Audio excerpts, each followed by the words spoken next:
I'm Logan Crawford, and right now on Spotlight, we're unveiling the courageous story of Manal Suleiman Shurafa in her deeply personal book called When Hard Lilies Cry. Over a span of 26 years, the author battled not one, but two cancers while preventing two more, sharing her fears, struggles, and triumphs. Her narrative goes beyond survival, exploring the emotional and psychological battles faced when confronting one's mortality, the impact on family life, and the quest for strength in the most vulnerable of times. We're delighted to have this very talented author join us here today on Spotlight. We thank our team at Bookside Press for helping us put her in the spotlight today. And we ask viewers like you to support writers like her by subscribing to our channel and by purchasing her important book. The links are below this interview. Manal, great to see you here today on Spotlight. Thank you very much for this wonderful introduction. Pleasure is all mine. Glad to have you on the show. The title of your book is very provocative, When Hard Lilies Cry. Tell us a little bit about what that means. Actually, I love lilies and I love the way they smell and the way they look. They smell so beautiful and they look so nice. And they use they survive for a very long time and they use their inside strength to give this outside beauty and outside beautiful scent to everybody else. So lilies use themselves for everybody else's joy, but not theirs. So this is when the title came to me. And women like lilies, they are very hard inside, but very delicate from the outside. You think that they are so delicate and they cannot really survive so much of what life throws at them, but they can. Yeah. And now talking about lilies, I have to talk about men. Men are the opposite. They are like cacti. They look very strong and they are, and they Yeah. protect everybody. But inside, they are very delicate. They feel Mm. everybody else's pain, but for the sake of everybody else, they don't show their pain because they have to be strong and support everybody. Yeah. So that's when the name came to me. All right. Well, I think it's a perfect metaphor for you because, you have a beauty on the outside and on the inside, and you had a lot of strength to go through what you went through. Why did you decide to write about your battle with cancer? Uh, so many reasons. One of the reasons I would like everybody to hear about it from the perspective of people who go through any calamity. I don't want to call it calamity. Sometimes I call it blessing in disguise because it strengthens people. Every experience strengthens everybody from the inside and out and prepare them to face the next experience or the next blessing in disguise. And really, you have to look really, really hard to see the blessing behind it. And Mm.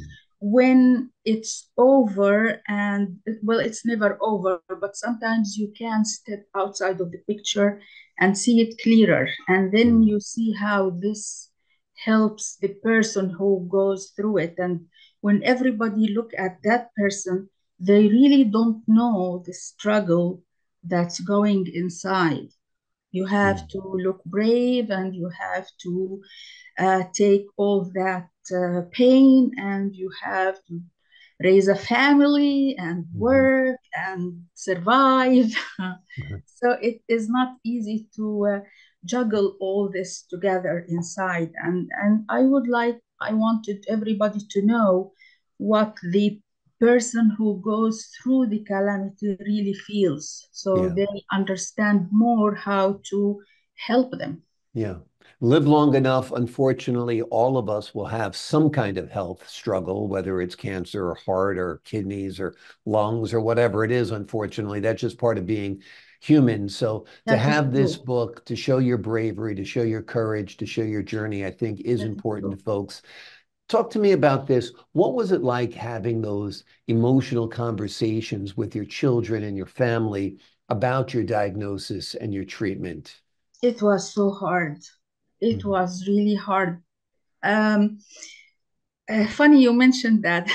After my children grew up and they left the house, and I went over all that treatment, and I asked my children a year, like years after that, how that made them feel. I really want them to write at least one paragraph in my book, Mm.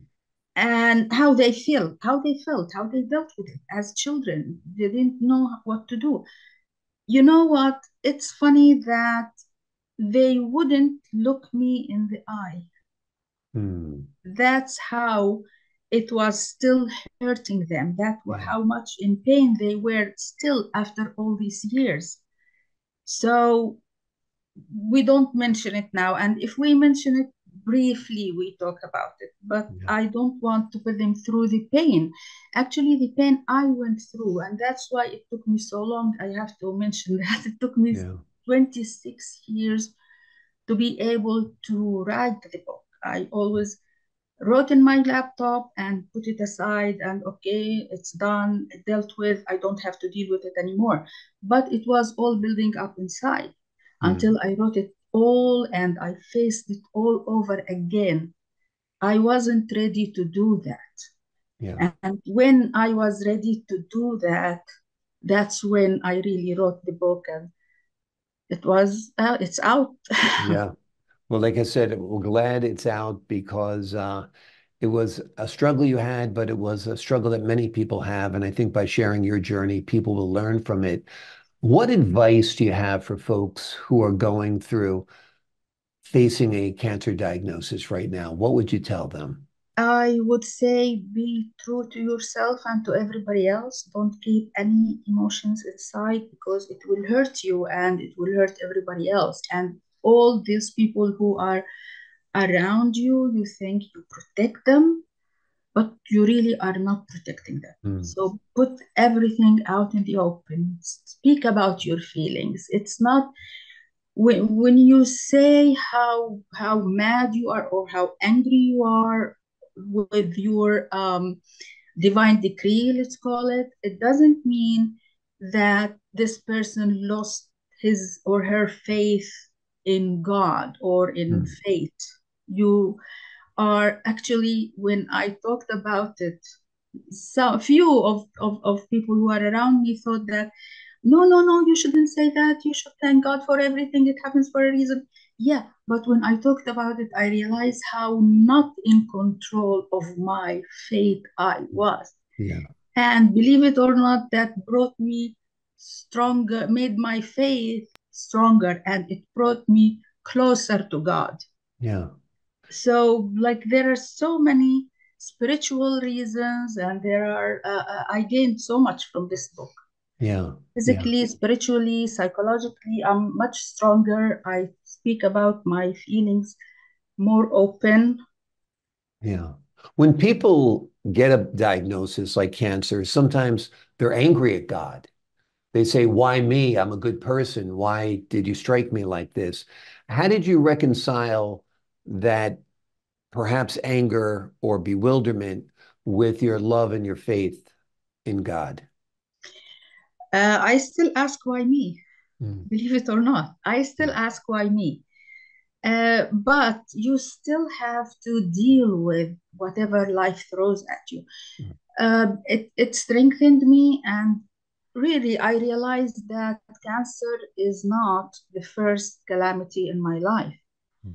There are so other blessings in disguise that I faced before.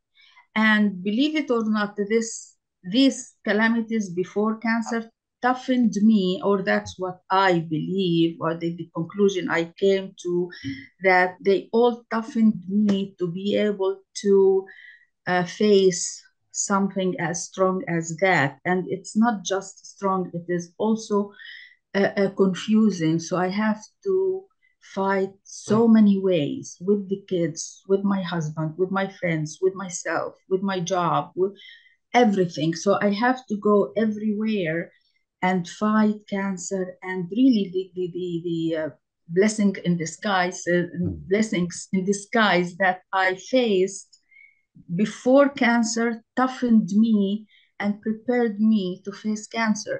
And I think cancer toughened me even more and prepared me probably to face whatever life is gonna bring in the future. I don't know. But Exactly. I'm Exactly. grateful. I'm grateful that it brought me closer to God. It brought me closer to my feelings. It made me express myself more and better and use better, clearer words to express myself.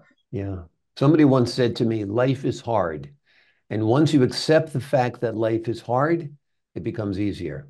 Yes, Yeah. yes, And I think that's what you've learned along the way, that the struggles that we face, the challenges that we face, the hurdles that we clear, each thing makes us stronger. So we're ready for that next battle, that next challenge. And you have done so with a lot of grace. And we thank you for that. We thank you for sharing your story. The name of the book is When Hard Lilies Cry.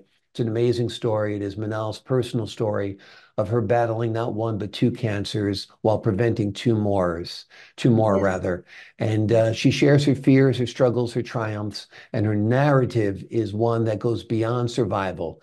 It goes to exploring the emotional and psychological battles that are faced when confronting one's own mortality, the impact on family, and the strength you can find during the most vulnerable of times. Manal, thank you so much for joining us here today on Spotlight. thank you very much for having me. I appreciate your time. And to the folks at home, I'm Logan Crawford, thanking you for your time this time. Until next time on Spotlight.